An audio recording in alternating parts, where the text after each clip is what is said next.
남자가 생선 가게에 가서 생선 구경을 하다가 조개 한 마리를 들고 냄새를 맡고 있습니다. 주인이 보니까 영 마음에 안 들어요.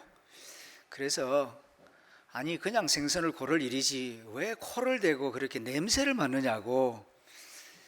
그러니까 이 남자가 대답을 합니다. 냄새를 맡는 게 아니고 기속말로 바다 소식이 궁금해서 물어보는 중이었습니다. 하도 기도 안 차니까 이 생선 가게 주인이 아니 그래 생선이 뭐라 그럽니까? 그러니까 이 남자가 하는 말, 자기도 바다를 떠난 지 하도 오래돼서 잘 모르겠다 그럽디다 그러더랍니다. 자칫 잘못하면 딱딱해지기 쉽고 경직해지기 쉬운 세상살이입니다. 유머가 꼭 필요합니다. 주님께서도 뱀같이 지혜롭고 비둘기처럼 순결하여라 그렇게 말씀하셨습니다. 오늘 주님 앞에 나와 예배드리는 여러분들에게 하나님께서 지혜와 순결함을 더하여 주시기를 축원합니다. 옆에 계신 분들과 반갑게 인사하겠습니다. 반갑습니다. 잘 오셨습니다. 축복합니다. 지금 우크라이나에서는 전쟁이 계속되고 있습니다.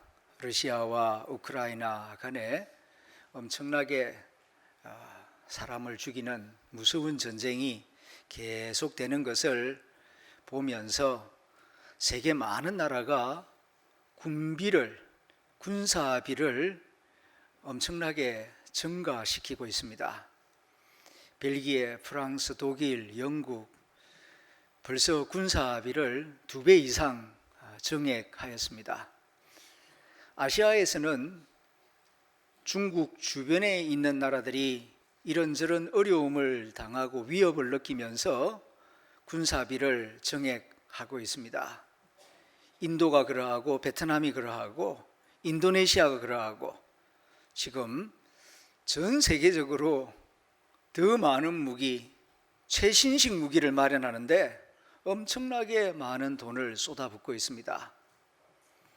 한 언론 보도에 따르면 2001년도에 전 세계적으로 군사비 지출이 1조 달러였다고 합니다. 1조 원이 아니고요. 1조 달러. 그러면 거기에 곱하기 1100을 해야 우리 돈이 나오죠. 그런데 2021년 군사비 지출이 2조 달러가 넘었습니다. 어마어마한 돈이 사람을 죽이는 총과 대포와 폭탄과 무기를 마련하는 데 쓰여지고 있다는 것입니다. 이런 군비 확장 시대에 예수님을 믿는 교회 공동체는 어떤 길을 걸어가야 하는가? 한 번쯤은 이런 고민을 해보아야 할 것입니다. 특별히 8.15 광복절이 있는 이 8월 달에 우리나라는 주권을 잃어버리는 치욕적인 날이 있었고 또 해방이 되는 날이 있었고 역사적으로 아주 중요한 사건들이 많았던 달이 8월 달입니다. 이런 8월을 보내면서 군비 확장 시대에 예수 믿는 사람은 어떤 생각을 가져야 하는가? 말씀 가운데에서 함께 은혜를 나누고 또 우리에게 주시는 주님의 음성을 듣기를 원합니다. 여러분은 어떻게 생각하십니까? 군대를 가지는 것과 군사력을 증강하는 것에 대하여 어떻게 생각하십니까? 1번 찬성한다, 2번 반대한다, 3번 잘 모르겠다. 쉬운 질문이 아니죠. 역사적으로 보면은 16세기에 유럽에서 제세례파라고 하는 공동체가 있었습니다. 제세례파, 그러니까 가짜로 세례받은 건 안 되고 진짜로 다시 세례받아야 된다라고 주장하면서 말씀대로 철저하게 살면서 극단적인 평화주의를 가르치는 기독교 공동체입니다. 독일, 프랑스, 스위스 여러 곳에 이런 제세례파 공동체가 있었습니다. 이 사람들은 어떤 경우에도 무기를 써서는 안 된다, 그렇게 주장합니다. 찌르면 찔리고, 죽이면 죽고, 때리면 맞고, 그래야지 저쪽에서 때린다고 나도 때리고, 저쪽에서 찌른다고 나도 찌르고, 저쪽에서 무기를 가지니까 우리도 무기를 가지고, 그래서는 안 된다. 그야말로 예수님처럼 살아야 된다, 그렇게 가르치고 그렇게 믿고 또 그렇게 살아가는 공동체입니다. 이 제세례파 신도들은 군대 가는 것을 거부합니다. 그리고 경찰관이 되는 것도 거부합니다. 어떤 형태로든 사람이 사람에게 폭력을 가하는 일은 안 된다라고 가르치는 것입니다. 오늘도 이 제세례파의 가르침에 따라서 살아가는 사람들이 세계 곳곳에 소규모이지만 있습니다. 미국 펜실베니아주에 가면은 아미시 공동체가 있어요. 농촌인데 이 사람들이 제세례파 가르침을 지금도 그대로 지키고 있습니다. 그리고 카나다에 가면은 또 이 아미시 공동체가 있습니다. 이들 모두 다 무장 없이 사는 길이 참된 그리스도인의 길이다, 그렇게 믿고 자기 자녀들에게 가르치고 있습니다. 제세례파의 가르침은 존경스러운 면이 있습니다. 예수님이 말씀하신 원수 사랑의 정신을 그대로 실천하고 자기 자신이 피해를 당하더라도 이웃에게는 절대로 폭력적인 일을 행하지 않으려고 하기 때문입니다. 어떤 면에서는 정말 이상적인 그리스도인의 삶을 보여주는 것 같아서 많은 사람들이 경의를 표하고 있습니다. 그러나 좀 더 깊이 생각해 보면은 이 제세례파의 가르침은 비현실적입니다. 비현실적입니다. 그리고 무책임합니다. 무책임한 가르침입니다. 왜 비현실적이고 무책임한 가르침이다라고 말씀드릴 수 있느냐 하면은 간단하게 상상만 해보아도 이 가르침의 현실성을 알 수가 있기 때문입니다. 만일에 군대와 경찰력을 다 없애버린다고 해서 정말 이 사회에, 이 세상에 평화가 이루어질 수 있을까요? 너는 나를 때리더라도 나는 절대로 안 때린다, 나는 절대로 칼을 가지지 않겠다, 그렇게 한다고 해서 정말 평화가 이루어질 수 있느냐?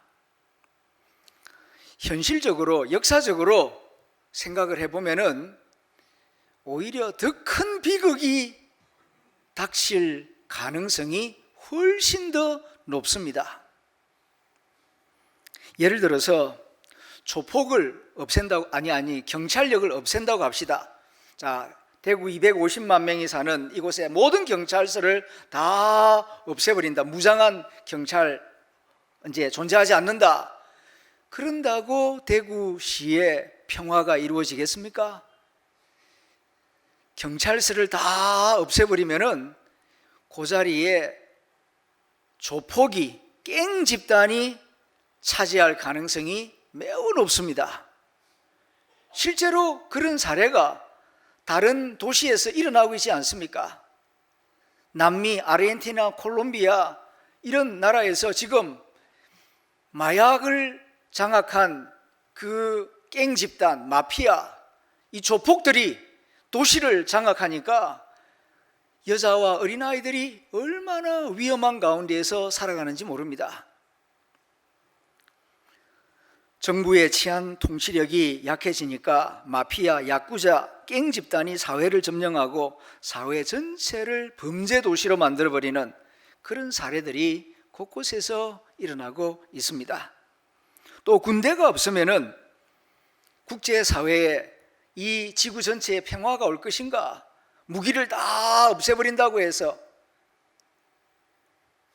오히려 그렇게 되면은 히틀러나 탈레반이나 북한 같은 갱 집단 같은 나라가 군대를 가지고 침략해 들어오면 국민들은 유린을 당하게 될 것입니다. 지금 우크라이나가 그런 일을 당하고 있지 않습니까? 우크라이나가 러시아보다 더 강한 군사력을 가지고 있었다면 러시아가 그렇게 함부로 우크라이나를 침략해 들어와서 우크라이나 국민들을 죽이겠습니까? 힘이 없어 보이니까 한 2달만 전쟁하면은 우크라이나 잡아먹을 수 있을 것 같다, 그렇게 생각해서 함부로 우크라이나를 짓밟고 있는 것이 아니겠습니까? 그러니까 제세례파의 가르침은 아름답고 이상적이고 훌륭한 정신이지만 그 가르침을 따라서 현실적으로 살아가게 되면은 더 큰 비극이 예상이 됩니다. 우리에게는 우리 자신을 보호할 책임도 있지만 어린 아이들과 사랑하는 가족 또 이웃을, 내 동포를 지켜야 할 책임도 있는 것입니다. 내가 제 세례파의 가르침을 따라서 내가 피해를 받더라도 내가 저항하지 않는 것은 그건 내가 선택할 수 있는 일이죠. 그러나 내가 움직이지 아니함으로 해서 죄 없는 어린아이들이 피해를 당하고 죽임을 당하는데도 나만 가만히 있으면 된다, 그래서 가까운 가족과 이웃이 죽어가는 것을 방관하고 있다면 그것은 무책임한 행동이 되는 것입니다. 그래서 사도 바울은 로마서 13장에서 이렇게 가르칩니다. 누구보다도 예수님을 사랑하고 예수님 가르침대로 살려고 했던 사도 바울이 로마서 13장에서 국가가 칼을 가지는 것은 정당하다, 하나님이 그 칼을 국가에게 주셨다라고 가르칩니다. 4절 말씀입니다. 그는 하나님의 사역자가 되어, 그는 국가를 말합니다. 국가 정부는 하나님의 종, 하나님의 사자가 되어 시민들에게 선을 베푸는 자니라. 그러나 네가 악을 행하거든 두려워하라. 그가, 국가 정부가 공연히 칼을 가지지 아니하였으니, 여기서 말하는 칼은 권력이에요. 군대와 경찰력을 말하는 겁니다. 국가가 공연히 군대와 칼을 가지지 아니하였으니 곧 하나님의 사역자가 되어 악을 행하는 자에게 진노하심을 따라 보응하는 자가 국가정부다. 권선, 선을 권장하고 징악, 악을 징벌하는 정의의 칼날 역할을 하는 것이 국가정부다. 하나님이 이 국가정부를 통하여서 일하신다, 그렇게 바울이 가르치고 있는 것입니다. 이 말씀에 기초하여 독일의 장로교 신학자인 칼 바르트는 이런 말을 합니다. 하나님이 세계를 통치하시고 경영하실 때에 두 팔을 가지고 세계를 다스리신다. 오른팔과 왼팔인데 오른팔은 교회이고 왼팔은 국가이다. 오른팔 교회를 통하여서 하나님은 은혜와 구원을 베푸시고, 왼팔 국가를 통하여서 질서를 잡으시고 정의를 이루신다. 하나님은 이 두 팔을 가지고 세계를 경영하신다, 그렇게 말씀했습니다. 그러니까 국가가 경찰력과 군대를 가지는 것은 정당하고, 자기 국민을 보호하고 시민사회의 질서를 유지하기 위하여 필요에 따라서는 군비를 증강할 수도 있고 경찰력을 현대화하는 일이 필요하다는 말씀이 되는 것입니다. 그러나 이것이 전부는 아닙니다. 우리 주 예수님의 가르침에 따르면은 국가가 칼을 가지는 것이 최선은 아니에요. 차선입니다. 최선은 무엇인가 하면은 하나님 나라를 세우는 것입니다. 단순히 질서를 유지하는 그것 자체가 목적이 아니고 이 세상 가운데에 하나님 나라를 세워 나가라고 말씀하십니다. 예수님이 이 땅에 오신 목적이 바로 여기에 있습니다. 제국을 세우기 위함이 아니라 하나님 나라를 세우기 위하여 하나님의 아들 예수님이 우리와 같은 인간의 몸을 입고 이 땅에 오신 것입니다. 예수님이 공생애를 시작하실 때에 첫 번째로 하신 설교가 이것입니다. 회개하라. 하나님 나라가 가까이 왔다. 하나님 나라를 선포하셨고, 예수님이 이 땅에서 하신 모든 가르침과 기적과 모든 행동들의 목적은 하나님 나라를 가르치고 하나님 나라를 세우기 위함이었습니다. 그래서 제자들에게 너희는 이렇게 기도하라 말씀하시는 가운데에 나라가 임하시오며 하나님 나라가 이 땅에 임하기를 기도하라고 말씀하셨습니다. 며칠 전에 오펜하이머 영화를 보았습니다. 오펜하이머는 미국의 물리학자인데 원자탄의 아버지라고 불리우는 사람입니다. 2차 세계대전 끝 무렵에 국가의 부름을 받아서 맨하탄 프로젝트를 수행한 책임자죠. 1000여 명 가장 우수한 물리학자들을 모아서 뉴멕시코 사막 가운데 들어가서 3년 동안 이 핵폭탄을 만들기 위해서 불철주야 연구해서 성공합니다. 그런데 이 핵폭탄을 어디에 터뜨릴 것인가? 그래서 그냥 일본에게 금만 주자 해서 동경 앞바다에 터뜨리자 하는 의견도 있었지만은 오펜하이머는 아니라고, 사람들이 그렇게 쉽게 변화되지 않는다고, 실제로 사람 사는 도시에 터뜨려 봐야 사람들이 이 폭탄의 위력을 알게 되고 그럴 때에 진짜 평화가 이루어질 것이다 강력하게 주장합니다. 그래서 8월 6일 히로시마에, 8월 9일 나가사키에 리틀보이라고 하는 이 원자폭탄, 지금 관점에서 보면은 참 수준 낮은 핵폭탄인데 그럼에도 불구하고 수십만 명이 그 핵무기에 의하여서 죽었습니다. 그 비참한 소식을 듣고 그 모습을 보면서 오펜하이머는 탄식을 합니다. 이제 나는 죽음이 되었구나. 나는 세계의 파괴자가 되었다 하면서 탄식을 합니다.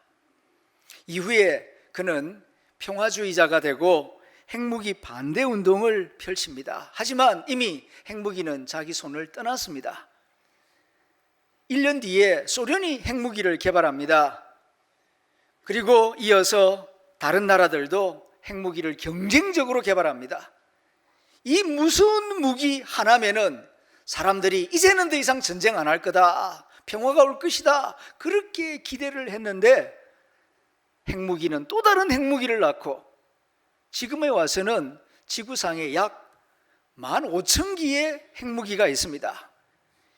히로시마 나가사키에 터진 핵무기보다 수백 배 강한 힘을 가진 핵무기가 15,000개, 미국이 7,000개, 그리고 소련이 거의 8,000개, 중국이 200개, 지금은 북한까지 핵무기를 가지고 있습니다.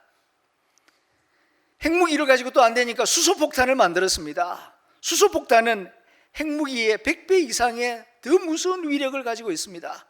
미국이 수소폭탄 만드니까 소련이 수소폭탄 만들고, 그리고 중국이 만들고, 2017년도에는 북한도 수소폭탄을 실험했다 보도를 했습니다.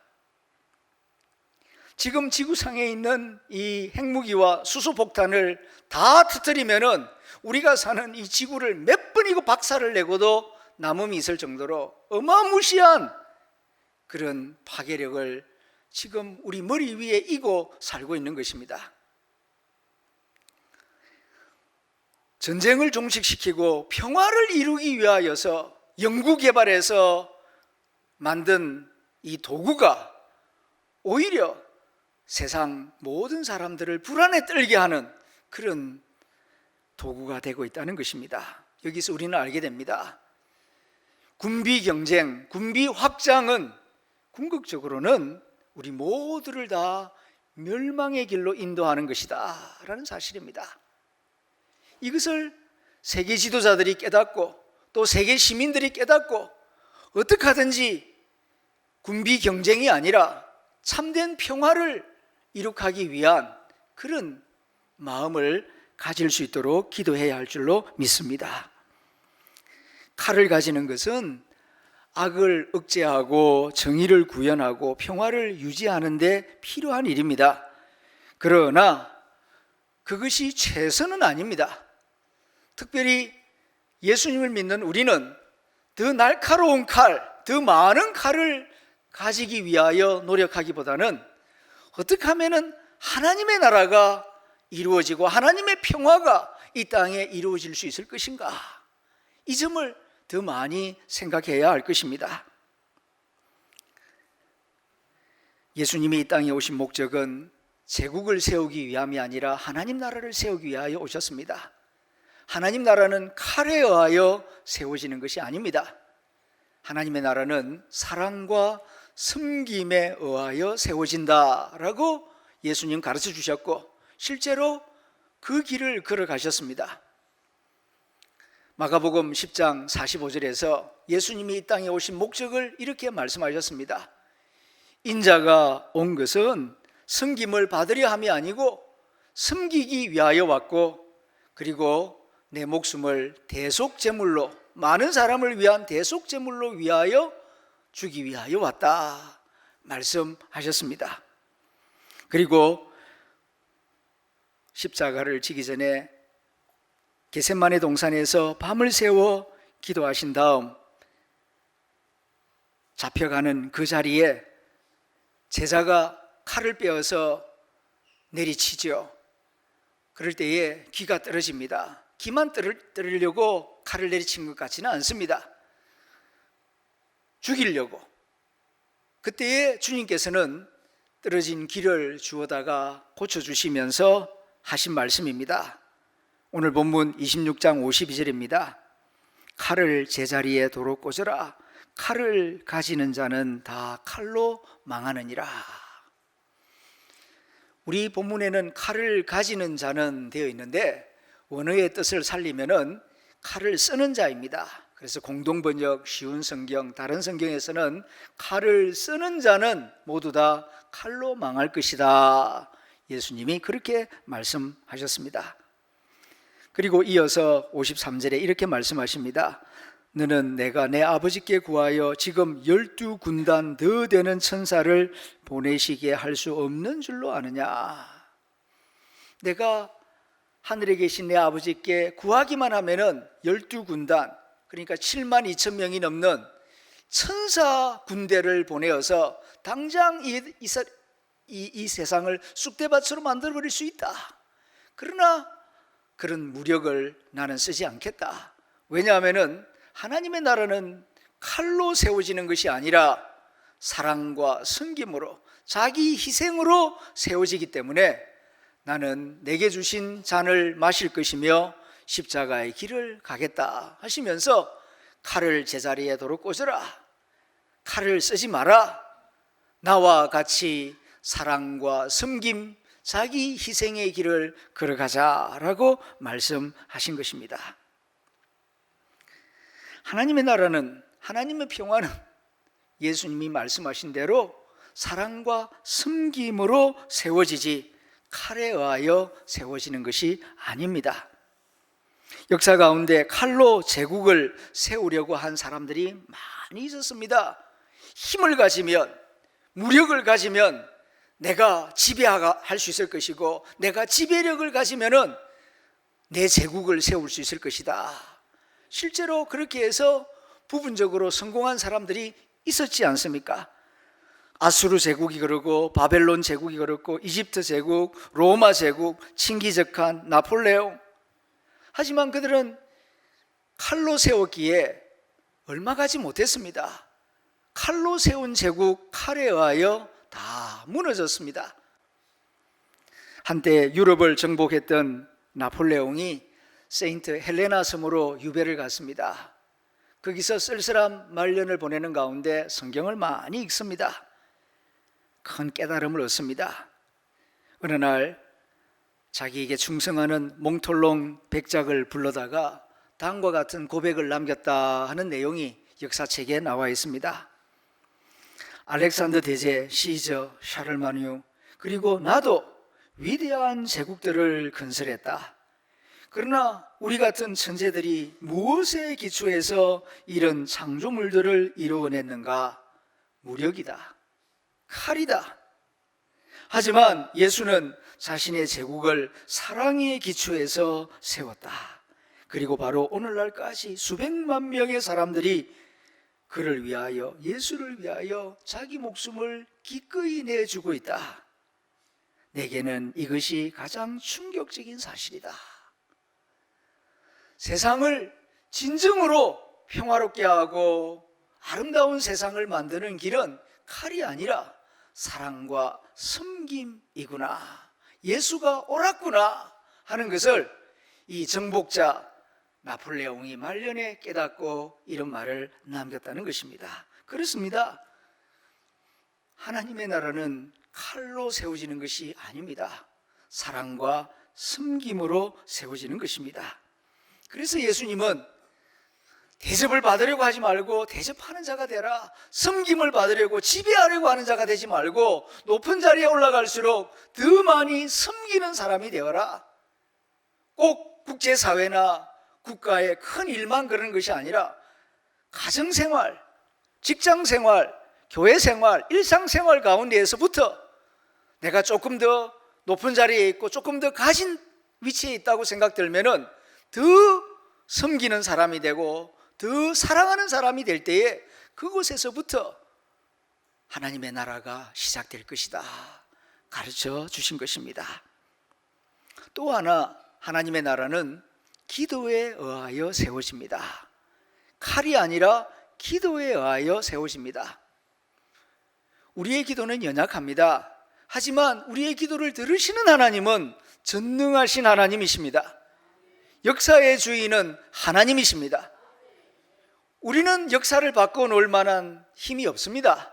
하지만 우리가 진실되게 간절하게 기도할 때에 창조주 하나님께서 우리의 기도를 들으시고 일하시기 시작하면 역사는 달라지는 것입니다. 1989년 세계적으로 아주 중요한 일이 일어났죠. 베를린 장벽이 무너졌습니다. 동독 서독으로 갈라놓는 시멘트 콘크리트 벽, 베를린 장벽, 무너질 것 같지 않았습니다.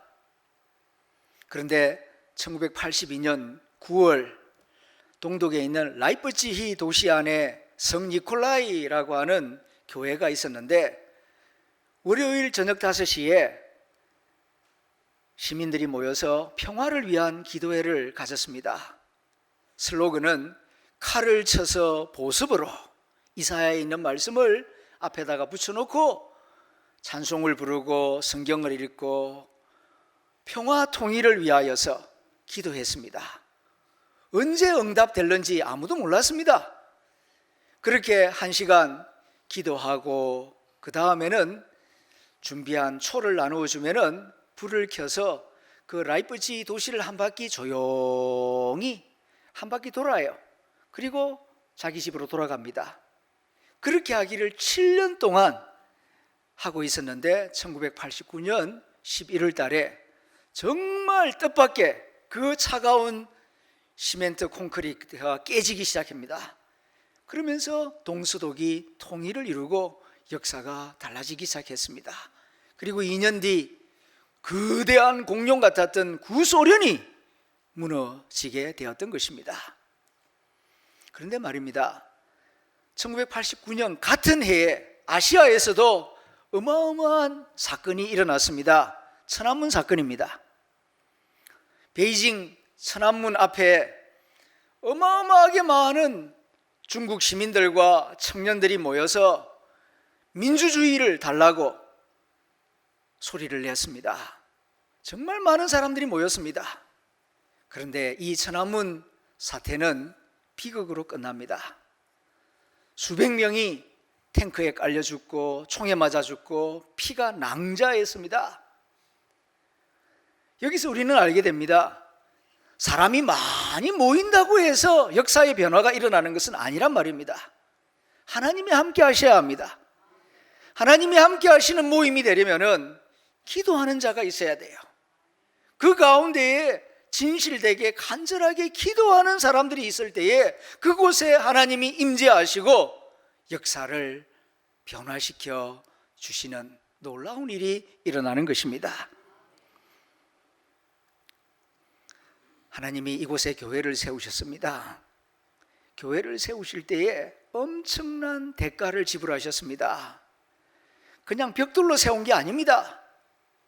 교회가 교회되게 하기 위하여서 하나님이 자기 아들을 목숨값으로 내어놓았습니다. 이 교회는 하나님의 아들의 피값으로 세워진 거룩한 교회입니다. 전능하신 하나님이 왜 자기 아들의 피값으로 이 땅에 교회를 세우셨습니까?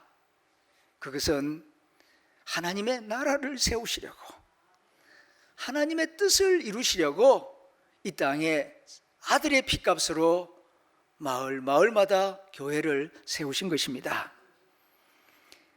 이 교회를 통하여 하나님은 사랑과 섬김의 정신을 배우고 기도를 배워서 사랑과 섬김 그리고 기도를 통하여 제국의 역사가 종식되고 하나님의 나라의 역사가 이루어지기를 원하십니다. 그러므로 교회는 국가 경영 철학이나 회사 경영 철학하고는 달라야 돼요.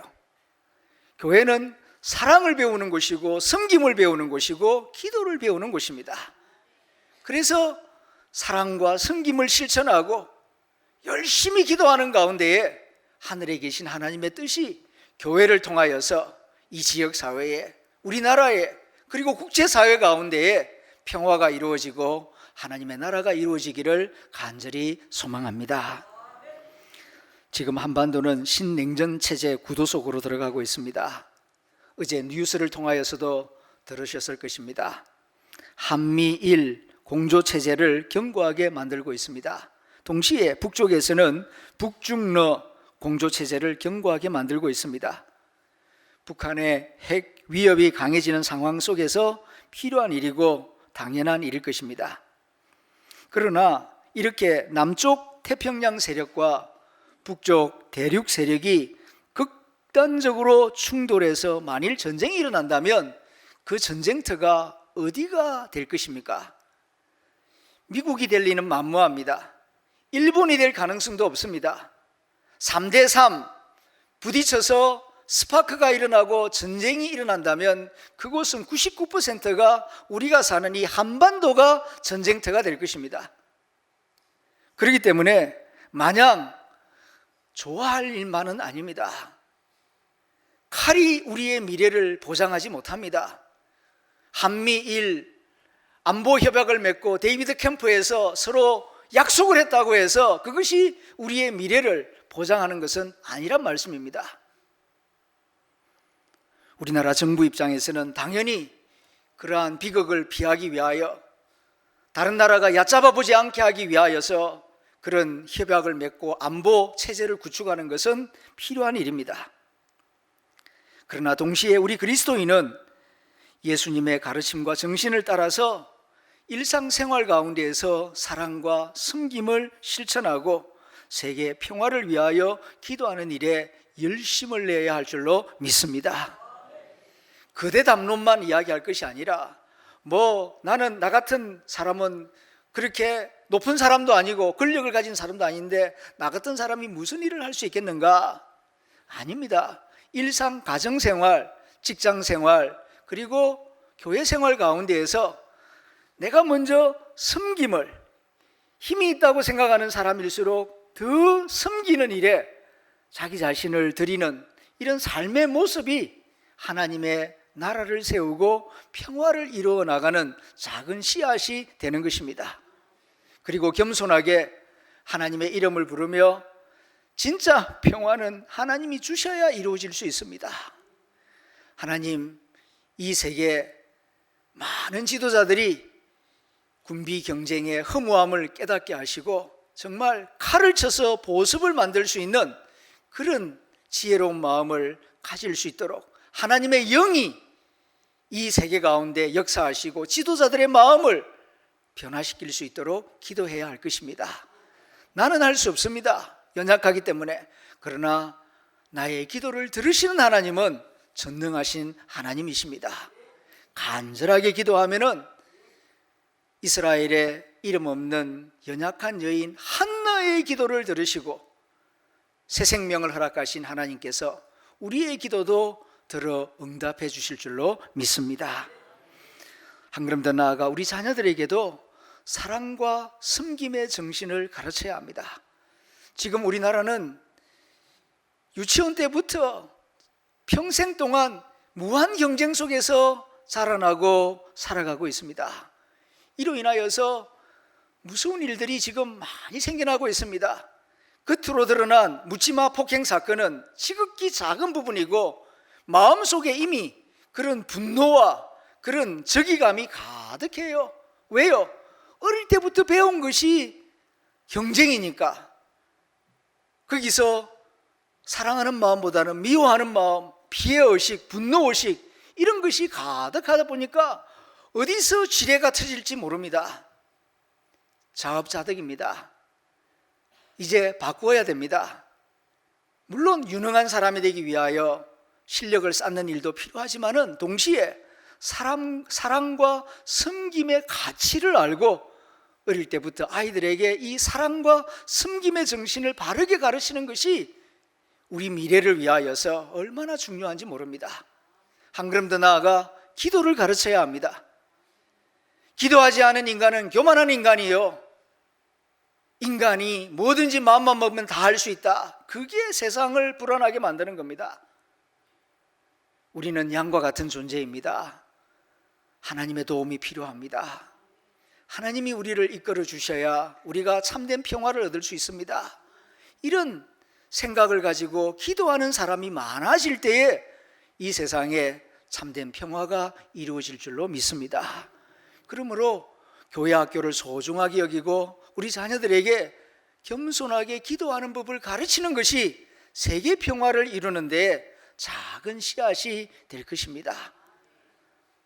우리의 목적은 하나님 나라를 세우는 것이지 제국을 세우는 것이 아닙니다. 제국은 칼에 의하여 세워지겠지만 하나님 나라는 사랑과 섬김과 기도로 세워진다는 것을 기억하고 사랑과 섬김, 기도를 실천하는 저와 여러분들이 다 될 수 있기를 소망합니다. 기도하겠습니다. 들은 말씀을 생각하며 함께 기도하는 시간을 한 2분 정도 가지겠습니다. 첫 번째 기도 제목입니다. 군비 경쟁 시대 세계 지도자들과 우리나라 지도자들에게 지혜를 주시옵소서. 두 번째는 사랑과 섬김 그리고 기도를 통하여 하나님의 평화를 심어나가는 그리스도인이 되게 하여 주옵소서. 각자 소리 내어서 잠시 기도하겠습니다. 하나님 아버지 감사합니다.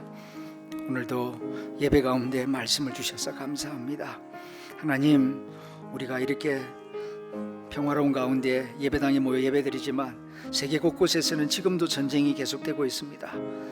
군비 경쟁 시대에 하나님, 세계 지도자들과 우리나라 지도자들에게 지혜를 주시옵소서.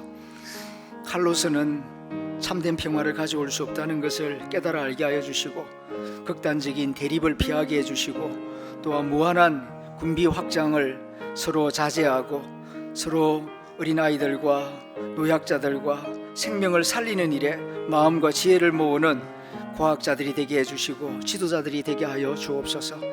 주님, 이곳에 교회를 세워주셨습니다.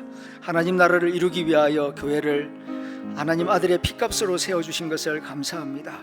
그 뜻을 알고 우리가 예수님처럼 사랑과 섬김, 기도를 통하여서 하나님 나라를 세워나가는 평화의 도구가 되게 하여 주시옵소서.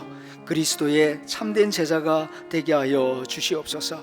그래하여 세상에 소망을 주는 성도가 되게 하여 주시옵소서. 예수님의 이름으로 기도드립니다. 아멘. 하나님 아버지 고맙습니다. 어지러운 세상 가운데에서도 이런 좋은 예배당을 주시고 평화로운 분위기 가운데에서 주일 예배를 드리게 해주시니 감사합니다. 그러나 곳곳에서는 지금도 서로를 미워하고 무서운 무기로 사람을 죽이는 전쟁이 계속되고 있습니다.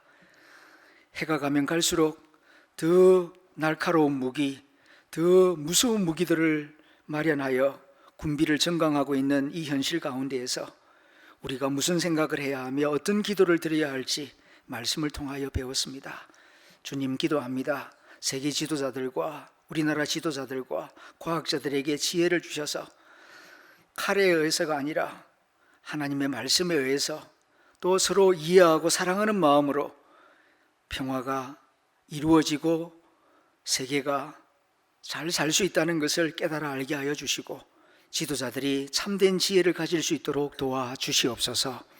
그리고 주님의 피값으로 세워준 이 교회 안에서 저희들이 주님의 뜻이 무엇인지 잘 분별하고 주님이 보여주신 모범을 따라서 사랑과 섬김으로 그리고 더 많은 기도를 통하여서 우리 삶 속에 하나님의 평화를 심고 하나님 나라를 세워나가는 그리스도인들이 되게 하여 주옵소서. 예수님 이름으로 기도드립니다. 아멘.